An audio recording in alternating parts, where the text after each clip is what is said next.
পারস্য উপসাগর থেকে তেল আমদানিতে চীন বিশ্বের শীর্ষ দেশগুলোর একটি হলেও হরমুজ প্রণালী বন্ধের হুমকিতে বেইজিং মোটেও বিচলিত নয়। রয়টার্সের তথ্য বলছে, ভারত, জাপান ও দক্ষিণ কোরিয়া সম্মিলিতভাবে যত তেল আমদানি করে, চীন একাই তার চেয়ে বেশি তেল নেয় এই জলপথ দিয়ে। অথচ বর্তমান সংকটে এশিয়ার অন্যান্য দেশ যখন সাশ্রয়ী নীতি নিতে বাধ্য হচ্ছে, চীন তখন অভ্যন্তরীণ মজুত ও বিকল্প ব্যবস্থার উপর ভর করে স্বাভাবিক গতিতে চলছে।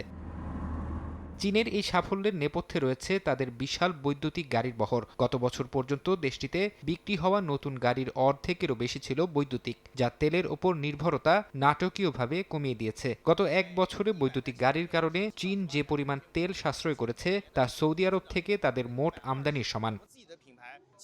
জ্বালানি আমদানির ক্ষেত্রে কোনো নির্দিষ্ট দেশের ওপর নির্ভরশীল না হওয়া বেইজিংয়ের অন্যতম কৌশল। জাপান, যেখানে তাদের চাহিদার ৮০%ই সৌদি আরব ও আমিরাত থেকে মেটায়, চীন সেখানে অন্তত ৮টি ভিন্ন দেশ থেকে তেল সংগ্রহ করে। এর মধ্যে রাশিয়া, ভেনেজুয়েলা ও ইরান থেকে মার্কিন নিষেধাজ্ঞা উপেক্ষা করেই বিপুল পরিমাণ তেল কিনছে তারা। কোনো একটি একক উৎস থেকে চীনের মোট আমদানির ২০%-এর বেশি তেল আসে না।